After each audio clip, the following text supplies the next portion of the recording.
This is Empowered Human Academy.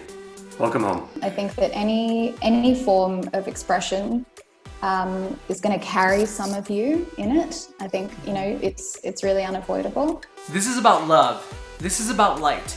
This is about the idea that you have everything you will ever need. And this life of yours, this is where you grow, you expand, and you remember who you really are. I'm Abe. I'm Isaac. In Empowered Human Academy, we join with humans of all kinds to feel the inspiration that can only come with empowered living. The stories you hear today are unique, but the energy you hear today belongs to you too. So, with hearts wide open, let's begin. Hey everyone, welcome to today's episode of the Empowered Human Academy. I'm Abe. I'm Isaac. And this is our good friend, Shira. And Shira is calling in today from Australia. And we met earlier this year through a friend, and we learned about Shira and her art and her passions and just who she is as a person. And we're so excited to have a conversation with her today. So thank you so much, Shira, for joining us. We're really excited for this conversation to dive into a little bit about who you are, your art, and everything in between. So without further ado, Isaac always asks the first question. And the first question is, when you are thinking about who you are internally, not how you project to the world or how you present in any given context, who are you to yourself? What words of identity do you choose for yourself? Not for anyone else, not for the sake of anyone else's understanding, but what words do you choose when identifying yourself to yourself? It's a very juicy question to start with. Thank you guys so much for having me as well. We're a bit delayed, but here we go. Onward. Wow, okay. Okay, I know. Technical issues are always fun. Right. I suppose I would just start by choosing a variety of words, descriptors, because I think that people aren't always all one thing. And I've always had a lot of different interests that I tend to kind of identify with. But overarchingly, I would say compassionate and I'd say connection is a really big part of my experience. And this year more than ever has made me realize how much connecting with people I love and just people, strangers, how much that has changed and how important that is for me and what kind of a pillar stone that is for me of my identity, being able to connect with people, communicate with people. And that's a big part of what I do as well with work. Kind of a storyteller. So connection, story, compassion, curiosity. These are kind of words that I would align with, and kind of how I show up in the world and how I shape my experience. We were talking just before this about how some of those things, we weren't talking about them, in terms of things you identify with. We were talking about how some of those things play into how your life has adapted to the COVID-19 reality. How have you chosen to focus on those things and to bring keep those things as themes in your life at a time when connection is, I'm not going to say harder, but it's definitely different? What has that been like for you? Yeah, well, we talked a little bit before about reprioritizing. So realizing the importance that plays in my life and my experience has definitely encouraged me to facilitate more scenarios in which that's possible. So, initially in Australia, we've been very lucky with this pandemic in terms of the impact that it's had. It has been, awful here and everywhere. But in terms of isolation and not being able to connect with others in my state, I'm in Sydney, which is New South Wales. We were very fortunate. So we did have a bit of a strict lockdown for about 4 to 6 weeks. And during that time, I would go outside and I would go for walks. We were allowed to do that. And I'd see other people walking, and, you know, I just kind of stop a distance from them and have a little conversation. And that's something that I never used to do before. I'm very outdoorsy and I love hiking and walking, but it's pretty common when you're on the street to kind of smile and say good morning and you just kind of continue on. But stopping and having an actual conversation with a stranger, or many conversations over the course of an hour walk, is unusual. So that was a really interesting kind of shift that I noticed in my experience and the experience of others, and realizing as well that particularly, you know, if I had a conversation with someone who, like an elderly person who was sitting on their front porch, perhaps that's the only interaction they had that day. And so the weight of it and the meaning of it was so much more than it would have been otherwise. You know, it's a much less connective reality, but it also fosters opportunity for a much more deeper and meaningful connection as well. So that was really amazing. And, you know, the absurdity of the ways in which you find ways to see the people that you love as well. Going to national parks and sitting on the ground a couple of meters away from the people that I love, you know, stretching because you're allowed to be outside to exercise, was interesting and humorous. You know, you can kind of find like the humor in it. So yeah, it's been an interesting time of kind of oscillating between understanding why we're more isolated and you know, the weight and heaviness of that, while also just being flooded with immense gratitude for having these amazing people in your life that you do hold so dearly and that you care so much about. Yeah, it's been a time. Yeah, indeed. So for someone who does identify so strongly with compassion and connectivity, I'm curious specifically about what it feels like to maybe be surprised by opportunities for more of that than you expected in scenarios that you didn't expect, like passing someone on the street or someone on their front porch. To be surprised by something like that, which connects so closely to how you are internally, what does that feel like? Pretty overwhelming, you know.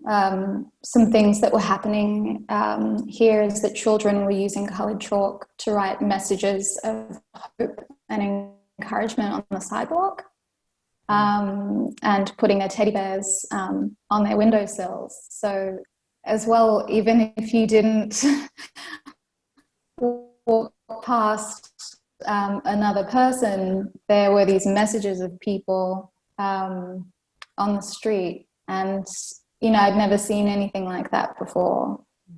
So it was just really moving, really overwhelming, not something that it's just been so much new lately. So yeah, I would say overwhelming but also encouraging. You know, it's kind of interesting to find optimism and hope in this time. You know? Yeah, and we met in February when we were down in Australia, and we met you through a friend, and we had just hours and hours of just amazing conversation. And you're an artist, and we consider ourselves artists as well, and just really want to know, kind of connecting back to, you know, it's overwhelming yet hopeful. How has this year informed your art, and how has it impacted you as an artist?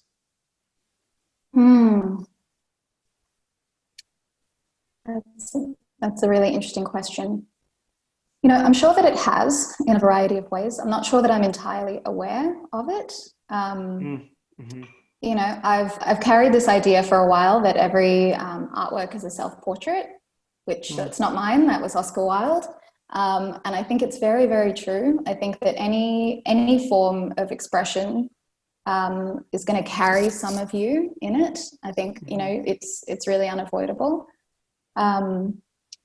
So I can't say that I'm entirely conscious of where it's taken my work. particularly because the work that I've been doing is client facing. So as an illustrator, I'm communicating someone else's story, and my story will obviously attach to that, but ultimately it's about the collaboration and not so much about me. So yeah, I mean, I have found myself expressing myself in a variety of other ways as well that aren't specifically aligned with my work or with art. But just, yeah, like more through kind of movement, curiosity, exploring new things, exploring the world. I've been outside a lot, cooking, which has been a really interesting trend that I've kind of seen, on social media. The way that we all seem to respond to being with ourselves is very similar, which was, and it was so intersectional. It didn't really matter like what your race or what country you were in or what gender you identify with. We were all kind of doing the same things to self-care and manage, which I just found really fascinating as well. So yeah, I mean, I think so many pursuits are creative. When I think about my art practice, it's so broad. It's not just the work I'm producing. It's just the way I live my life. Can you share a little bit about how art impacts your life on the day-to-day? How outside of work it does that? It inspires me. I would say that's the biggest impact that it has for me. I find it to be wondrous in the same way that I find so many different acts of creation to be so wondrous. There's something just joyful about it and playful about it.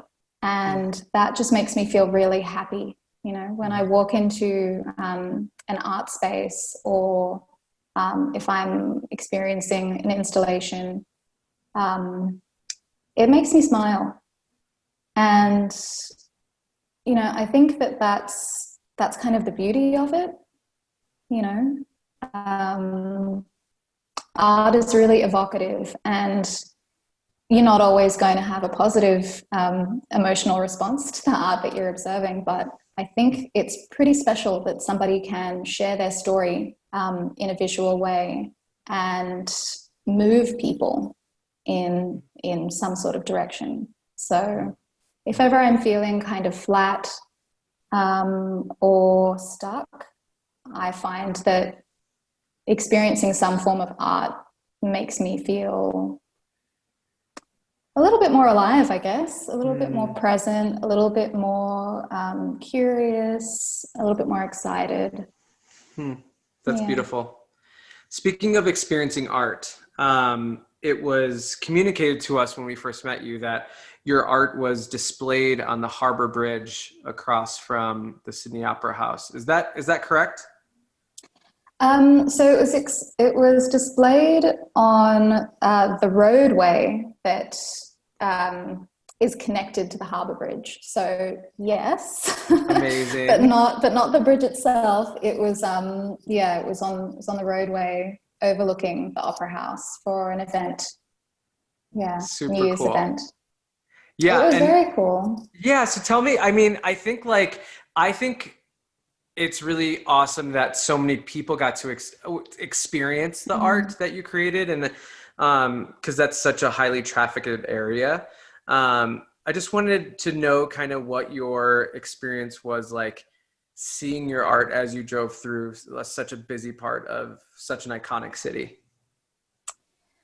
Well, I actually didn't so all the roads were closed. So it was for a New Year's Eve event. It was 1819 New Year's, and which, in Sydney is a pretty big deal.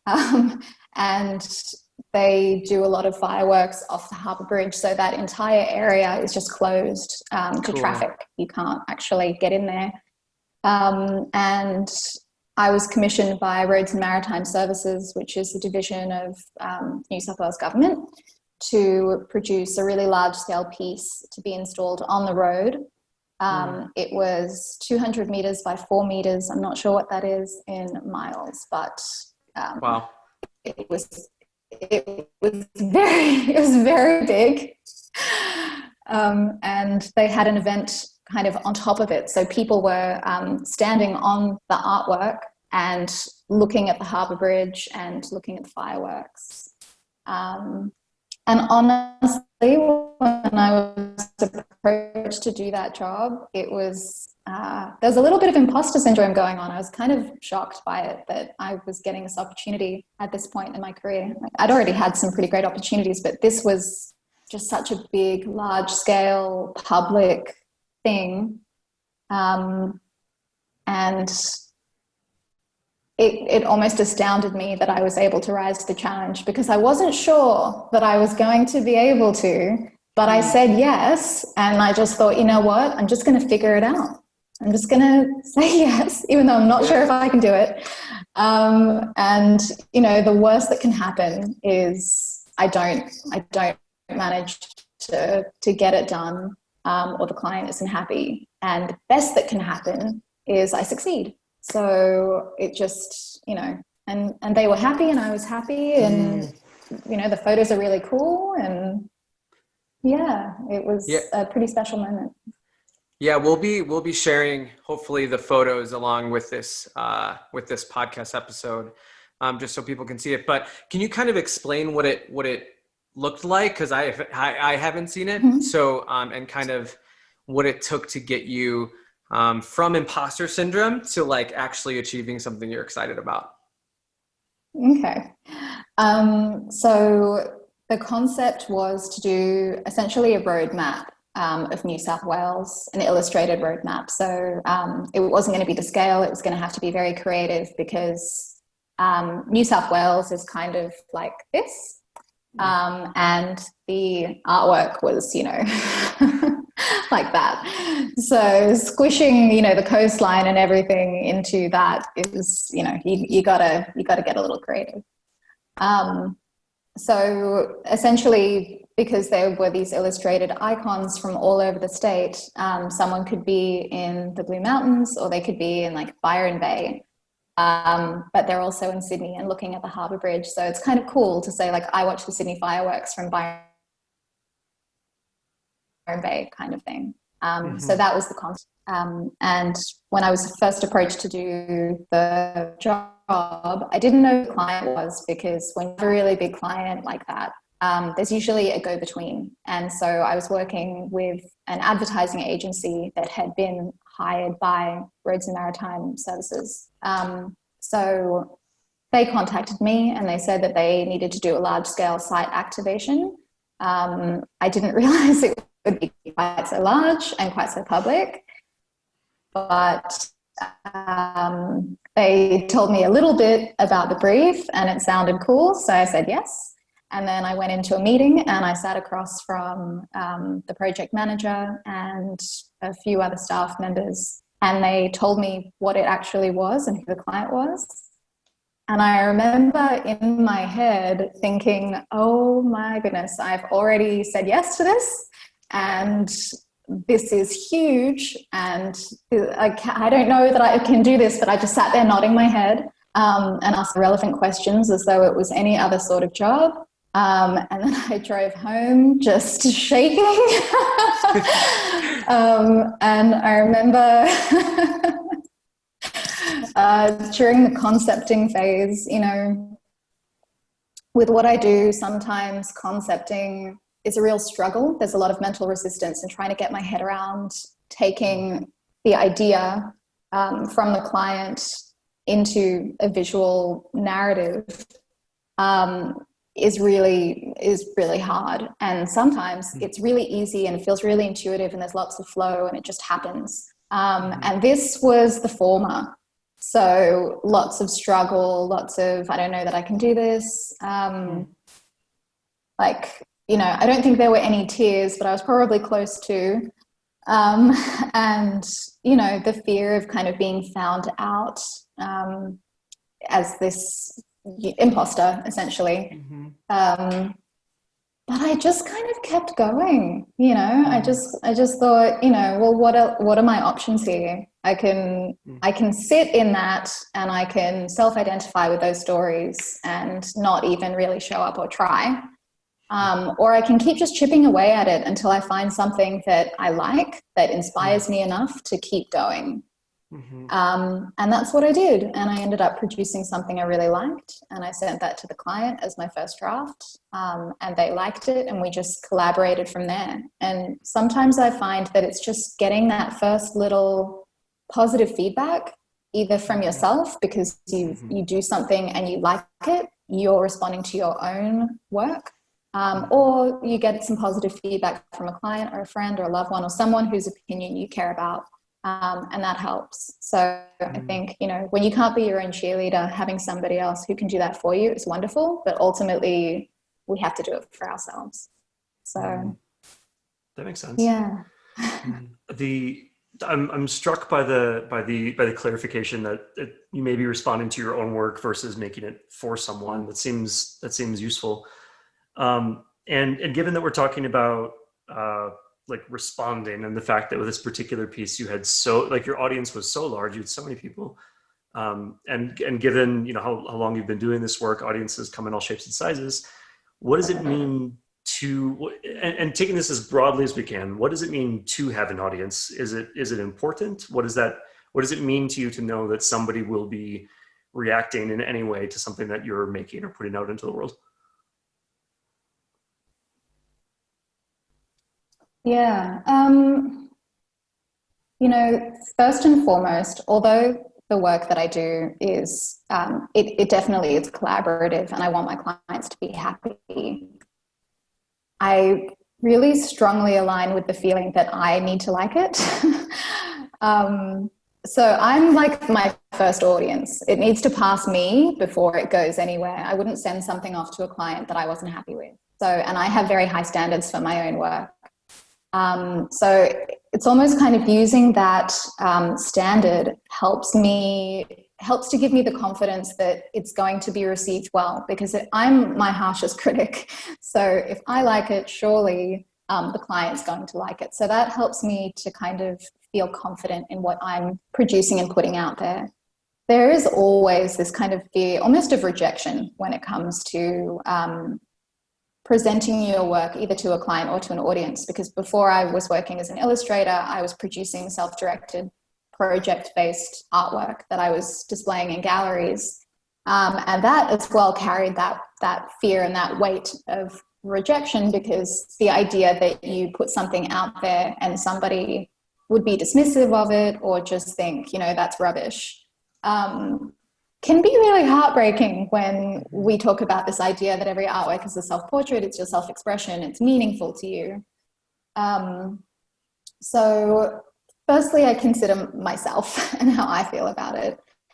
And then when it comes to the audience, I think it really does matter how it's received, especially when it comes to illustration, because illustration is not just an artwork, it's a visual story.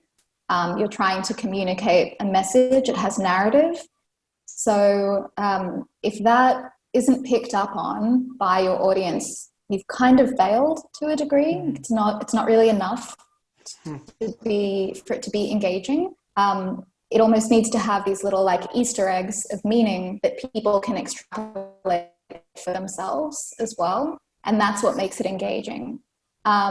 So I like to think about who's going to be looking at this, who's going to be engaging with it, what is that engagement going to look like, and then kind of work to what I think they might like to engage with, essentially. So with that roadwork piece, it was a very large demographic, as you said, and I was briefed that there would be a lot of families as well.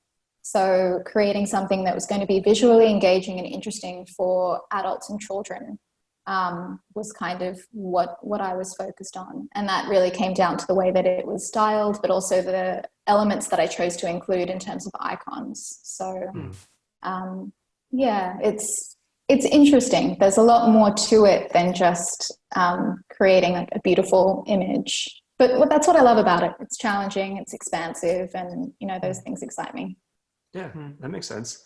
For somebody who is cognizant of the idea, and you hold the idea that every artwork is also a self-portrait, what does that mean when it's like to spec, or if you what does it mean to do a self-portrait with the audience's set of lenses in mind? How do you show up in work when you know that it is going to be received through, a certain set of lenses? Yeah. What does that mean? So it's interesting. It can be tricky at times to maintain the integrity of your voice, while also meeting the needs of the client and getting the message to the audience. So it's very dependent. It's kind of like project by project, I think that as an artist or as a creator, your voice is always going to be in it, regardless of what the brief is. Or what the project is. It's kind of unavoidable. So I know that at a very base level, I'm there, I'm in it. And especially if I like it, which can also be tricky at times, because sometimes clients will ask for things that I don't agree with. So it's kind of navigating that. How can I show up for myself while also meeting the needs of my client? I don't really have a straightforward answer to that question. It's kind of tricky, and it's a very case by case kind of basis. But I think, just maintaining your integrity as much as you can, being true to who you are, to what excites you. And again, always asking myself the question, do I like this? Do I want to align with this as something that has been produced and is going to be out there with my name attached to it? Am I happy about that? And I've been pretty fortunate. I never found myself in a situation where I've produced something that pandered to a client that I didn't like. We're usually on the same page. You talked a bit about maintaining your integrity. What does maintaining your integrity look like to you? What does it feel like? And how do you know to trust that compass? So for me, that shows up in a few different ways. One of which are the jobs that I will say yes to and the jobs that I will say no to.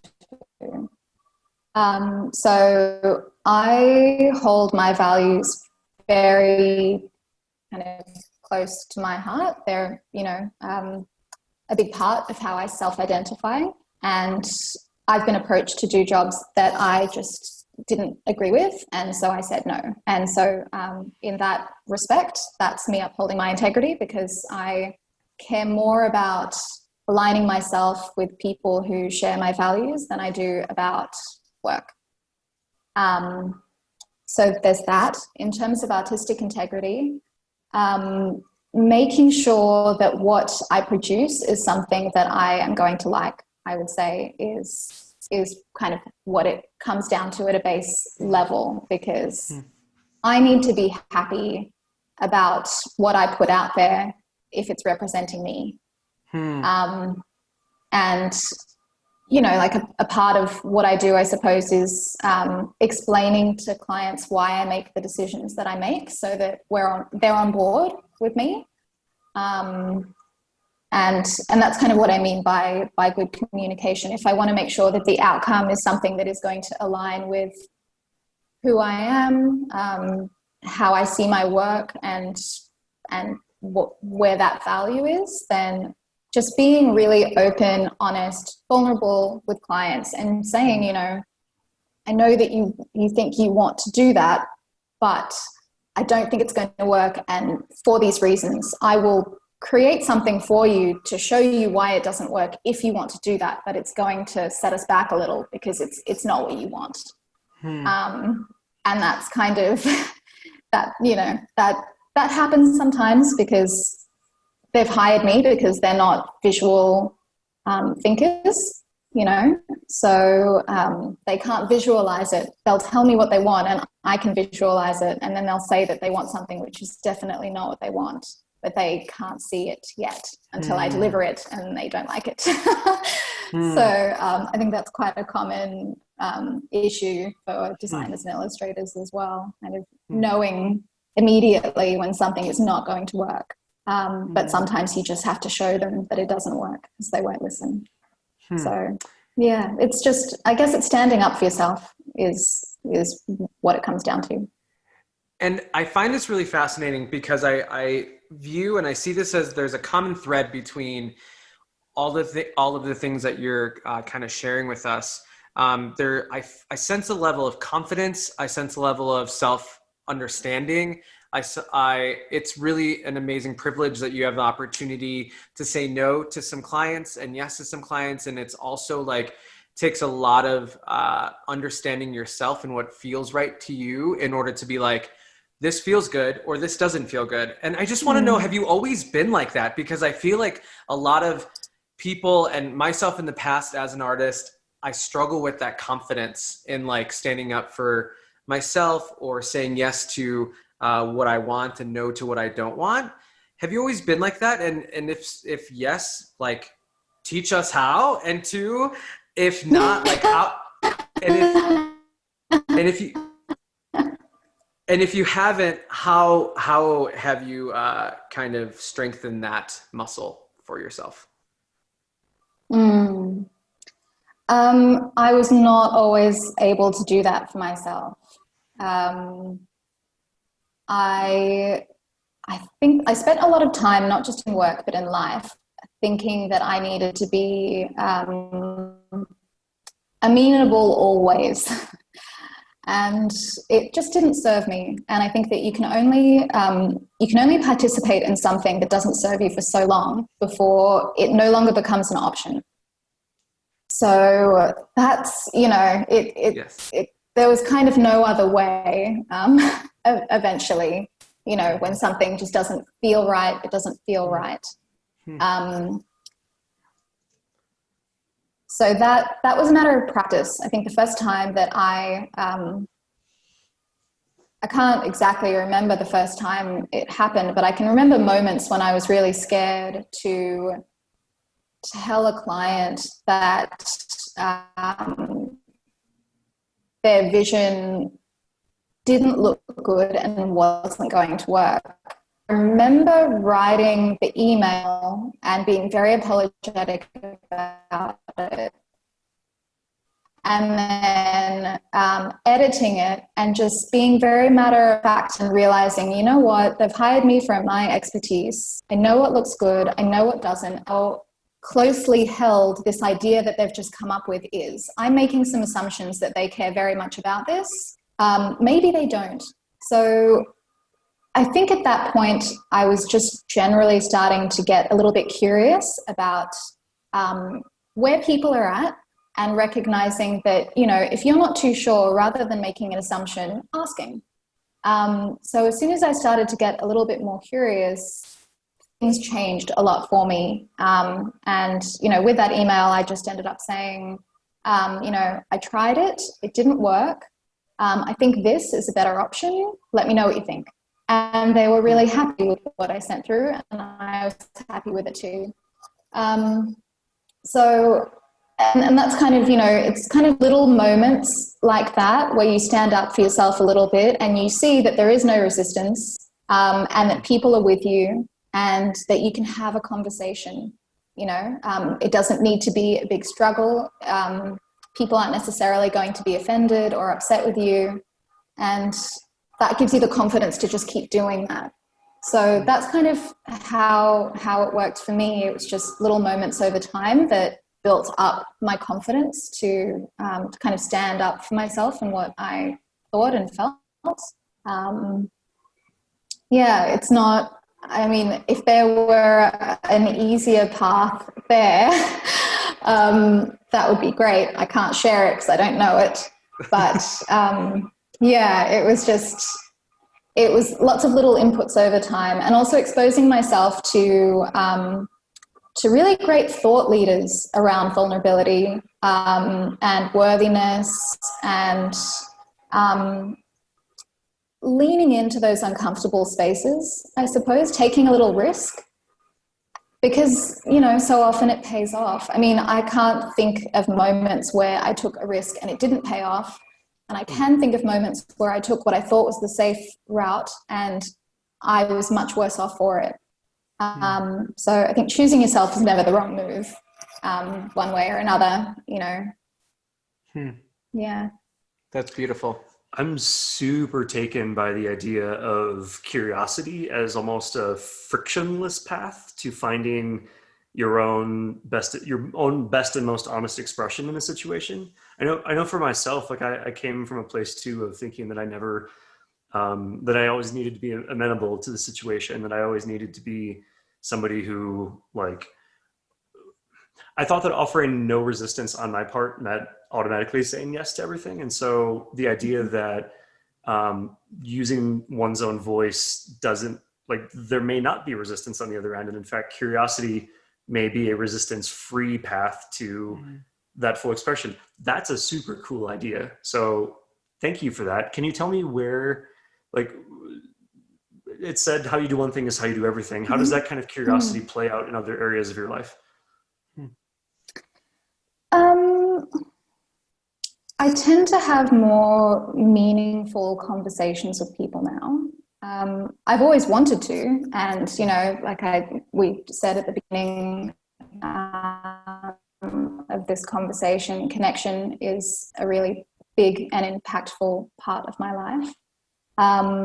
But I would say that anytime I find myself in a situation with someone where perhaps we don't agree, or I'm noticing a strong emotional response to something that I'm witnessing or hearing, taking the route of curiosity has always resulted in a more connective, better outcome. So yeah, I would say mostly with people, the way that I connect with others, but also with myself. So there have been, and this year has been a good example for me of this, as I've been reprioritizing and, you know, leaning in a little bit more to uncomfortable spaces. When I've noticed that something feels uncomfortable or scary, getting curious with myself and asking, okay, like, what's the fear? What am I concerned about?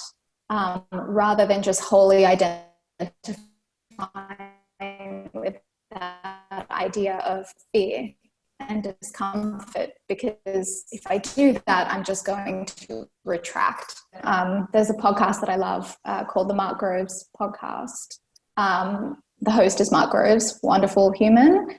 And he said that whenever he's faced with a difficult decision, he asks himself the question, will this result in expansion? And if the answer is yes, then his answer has to be yes. Because so often we're fearful of things that are going to be so wonderful and healing and expansive for us.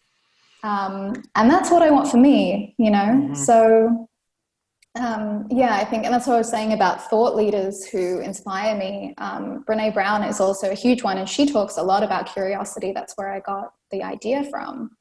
And she talked about how she used to engineer smallness in her life because she was so fearful of failure. And it kept her safe from failure, but it kept her apart from growth and fulfillment and wholehearted living. And I identified so much with what she was sharing about that, because, you know, that's a very perfectionistic path to take, where you always make the safest choices, where you're always very amenable to people, you know, but it doesn't serve. So yeah, that's kind of where that comes from for me and how it's kind of manifested in my life. It's been huge. It's been life-changing, really, which sounds kind of like an exaggeration, but I mean, our life experience is shaped by our perception, and if you can shift that, then you can change everything, right? So 100%. I've been thinking a lot about how we like to stay in our own known fears because we know them the best and they're just the most comfortable. And the newness of something that we don't know yet, or new things that might be scary, are oftentimes probably less scary. Like I've had some shoulder pain for 4 years, and I was used to the shoulder pain, the specific type of pain. And this one treatment that my physical therapist gave me, dry needling, where they manipulate some of the muscles to like release the tension. I was so scared of that I chose my pain, my known pain, versus actually stepping into this unknown pain that actually was a lot less tense and less hurtful than the 4 years of pain that I was in. And that has like radically changed my mindset. It's like, okay, well, we stay in our own known pain, and there's so much on the other side of that is so much more expansive, like that one podcast host said. So thinking of this past year, you talked about being in vulnerable spaces and having to shift kind of your experience a bit. What have you faced this year that was kind of tough to face? And how has that vulnerability with yourself kind of allowed for healing or empowerment or goodness in your life? So a few ways. I've been rock climbing, as you guys know. We went rock climbing in Sydney when you were here. I've been climbing for about 10 years, but I only started climbing outdoors about 4 years ago. And I don't have a great deal of experience outdoors. Well, I do now because I've been investing a lot of time in that this year. But prior to that, not a huge amount, not 4 years worth. And so it was something that I still felt kind of fearful about, and particularly because I have been climbing for a long time. A lot of people that I know that climb have also been climbing for a long time, and they do have that experience. So what came up for me is something that comes up for me in a lot of different areas, which is the fear of looking foolish and the fear of failure. Yes, right. And so that kind of kept me from putting myself in situations where I would be revealed for my lack of experience. Mm-hmm. But because of that, I didn't get to do this thing that I love so much. And I was the only one standing in my way. I made up a story that I would look foolish, that, there would be judgment because I've been doing this thing for so long, but, I don't have the technical know-how to actually do it in real life. And so this year, when we were allowed to go outside and touch things, I started climbing outdoors with some friends. I know it sounds ridiculous, but this is the world we live in. I started going outside and climbing with friends, and realized that I knew a lot more than I thought I did, and that they were wonderfully supportive, and that it was an incredible experience. And I didn't feel foolish. I just felt amazing. It served me so much to do that, and it's been this huge, invigorating, exciting thing that I can enjoy now. And, that just took a little bit of vulnerability, a little bit of a risk, and the payoff was monumental. So that's been a big thing for me. Some things with work have been great again. We were talking before we started recording about how I was kind of reprioritizing and taking on a little bit less work, or putting myself forward for less, and just allowing what came to come. And the universe delivered, even though I wasn't asking, and choosing to say yes when I had kind of told myself that I was going to be doing less initially at the time felt like perhaps not the right move, or I didn't really have a strong feeling or a strong knowing about it. It felt a little bit risky because I told myself we're going along this path, and that's what you were saying, Abe, with certainty, choosing the certain. I know what things are going to look like if I know how my week is structured, if I know what the jobs I'm doing are. So to choose to take on more felt a little scary, but I produced some of my favorite work in the last couple of weeks that I've ever done. And that was hugely exhilarating and exciting. And it was a really wonderful creative relationship that I cultivated there. So, I think, flexibility, which is again what we were talking about earlier, is kind of huge. And I align so much with what you were saying before about choosing a certain discomfort over potential wonderful uncertainty. It's it feels easier. What's familiar feels better, even though it's not necessarily what's best for us. As we get closer to the end of the conversation here, I want to ask about two expressions that you've used a bunch throughout this conversation. You've talked several times about finding something just simply that you like, and also you've talked about things that serve you or do not serve you. Can you define both of those and relate them if they're related or not, and tell me why they're important? Okay. So something that I like, for me, when I'm referring to that, it's something that I relate with. So something that, feels right to me when I think about the gut feeling, the bodily feeling, the bodily reaction to it. Because sometimes we think we like something that isn't actually going to serve us, which brings me to what serves and doesn't serve. So I suppose I think of it in terms of the truest expression of who I am, the way that I want to be in the world, the way that I want to show up. And does it facilitate that? Does it align with that version of myself? Is this a path where I'm going to be able to be in my integrity, where I'm going to be able to honor my boundaries, where I'm going to be able to connect with people in the way that I like? Is it going to leave me feeling energized and fulfilled and happy and joyous? Or is it not? And so that's kind of what I mean in terms of something that serves me and something that doesn't serve me. It wasn't even that I didn't realize that it didn't serve me. I didn't ask myself the question. I didn't get curious. I just, I chose that familiar discomfort because it was familiar, which felt safe. But it wasn't expansive. It was definitely reductive. And, if that high energy, fulfilled, joyous, experience is what serves, then the opposite of all of that is what didn't serve, and that's how it left me feeling. So again, I think you can only do that so many times.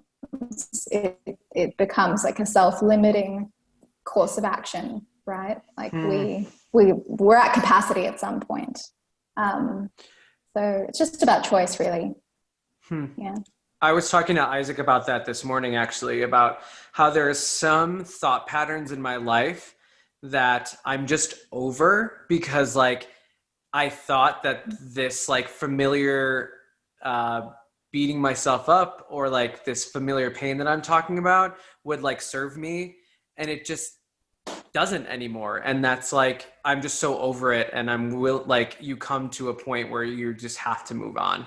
And what happens after that is really beautiful because there's only so much kind of shit you can take in any part of your life, right? Until you say, this is too much and it is time for me to move on from this. So I really appreciate that perspective that you have. We have two final questions. Second to last, the penultimate question is, what does an empowered Shira look like and feel like? Okay. An empowered Shira is somebody who is comfortable and ready and willing to show up, is fully aware and cognizant of her worth, who isn't scared to say the uncomfortable thing, who will choose honesty over comfort, and choose herself always. It's beautiful. And lastly, what do you know for sure? Okay. You know what I've realized is the only thing I know for sure that this year has taught me, that the only constant is change. That's it. Yeah, I don't think that I have ever learnt a lesson so hard that nothing is guaranteed and that everything is always uncertain. And I think I definitely used to live my life thinking that if I took certain steps, there would be a particular outcome at the end of those steps. And that's just not the case, which is it's a hard lesson to learn, because it's kind of, how do you show up and strive with the knowledge that if you're striving toward a particular goal. So the way that I navigate it is staying grateful in the present now. Because if things are constantly changing, then that's really all that we have. So I check in with myself every day, and I see how I'm feeling and, what I hope for that day, rather than making some grand plan of, several months from now, a year from now, 5 years from now. That's just not how I live my life anymore. Just seizing the day, and then doing the same thing the next day. Absolutely. That completely makes sense. Thank you for your time. Thank you for sharing of yourself. Yeah, this was an incredible conversation. It went by so fast. All these conversations go by so fast. We really appreciate your heart and how you look at the world. And as we did in Australia, we could just talk for hours and hours, and just talk about life and art and perspective. And we really appreciate your perspective and feel like a lot of people can learn from you through this conversation. So thank you so much, Shira, for your time and for your heart. We appreciate you. And that's a wrap. You're welcome. Thank you. Thank you so much for having me. I always love talking to both of you. You are beautiful, and I just love your light and energy and curiosity. And it's just, yes, these conversations go by so quickly, and there's never enough time, and I just love you both. Oh. Thank you. Thanks. You. Bye. This podcast is the work of Lightward, our company, named for that toward the light direction which informs every single thing that we do, including money, which means, like everything else, the way we earn revenue is not based on industry norms. It's based on what feels deeply right and aligned by passing through the door that feels like it has more behind it, not less. And the way we keep this podcast going is all Lightward. It's pay what feels good. It's an exchange of value between you and us. We're keeping conventional podcast advertising totally out of this. And here's how Pay What Feels Good works. We give you this episode because it feels good to do so. And you consider, honestly, what number of dollars this episode is genuinely worth to you. I do not care if that's $3, $1,000, or literally $0 and a heart emoji, as long as that trade genuinely makes your day better. And the energy there is the entire point. That is what we're building our business on. No advertisers, no selling your attention, just you and us, trading value in a way that builds us both up. So whatever the number, when you're done listening, head to empoweredhumanacademy.com and hit the Pay What Feels Good button. We use this policy across all of our company's work, and I'm really excited to bring it here to the world of podcasts. This is us voting for the world that we want to see. Thank you for being here.